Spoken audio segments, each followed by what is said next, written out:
Today we are building this small ported subwoofer with 6.5-inch subwoofer driver. This video is sponsored by Skillshare. Skillshare is an online learning community with thousands of inspiring classes. If you're a creator who wants to explore new skills, deepen some of those existing passions and get lost in creativity, Skillshare is for you. Topics on Skillshare range from animation, creative writing, film and video, fine arts, graphic design, illustration, music, and so much more. Being a trained product designer myself, I'm always interested in how others go about designing and developing their products. In the class by Joey Roth, designer of the ceramic speaker and subwoofer, you will learn about product design and how to launch successful products. I am also continuing with classes by Mario Stanisescu on the subject of speaker design and building. The class on crossover design takes you through this process, and I highly recommend this class if you want to learn how to design and build your own speakers. Classes are curated specifically for learning, meaning there are no ads, and they're always launching new premium classes so you can stay focused and follow wherever your creativity takes you. The first 1,000 people to use the link in the description will get a 1-month free trial of Skillshare so you can explore your creativity. So go check it out now.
This two-part project is an experiment to compare a ported subwoofer and a subwoofer with passive radiators. The enclosure sizes are exactly the same, but the second enclosure will also feature two 8-inch passive radiators.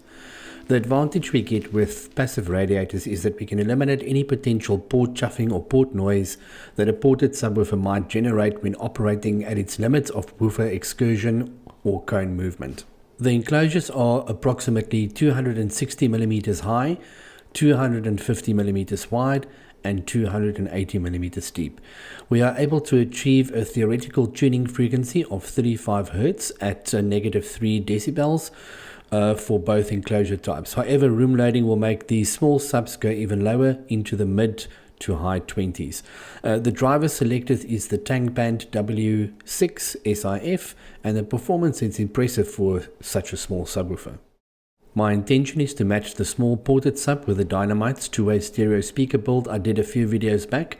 You can check the link to that video in the card appearing in the right hand corner above or the description below. The matches ended up to be very good, and you can put together a very good small system by combining these two projects. Of course, I will have build plans for this subwoofer, and then also later for the subwoofer with the passive radiators that will feature and be compared to the ported subwoofer in a video following this one. Check for the links in the description below or go to my website at soundblab.net. So make sure to subscribe and ring the notification bell so as to not to miss out on that upcoming video. But let's continue now with the build of the ported version of this small subwoofer.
This is the Relic subwoofer wireless amplifier module, but I will also specify in the build plans and leave a link below in the description to another small plate amplifier that is more cost effective option, without wireless capability but just as good in terms of sound.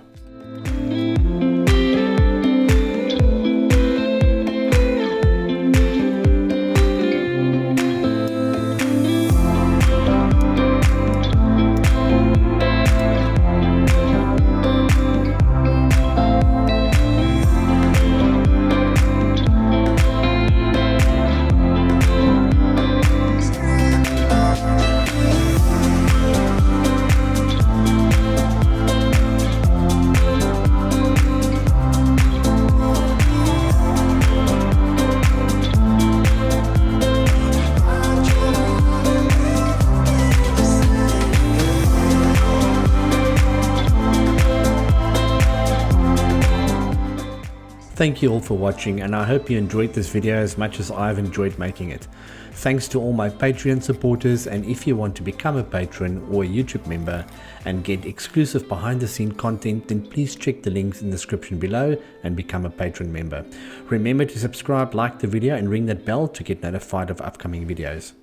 In an upcoming video, we will be looking at the passive radiator version of this subwoofer, so stay tuned. Remember that build plans for this ported subwoofer is available on my website at soundblab.net.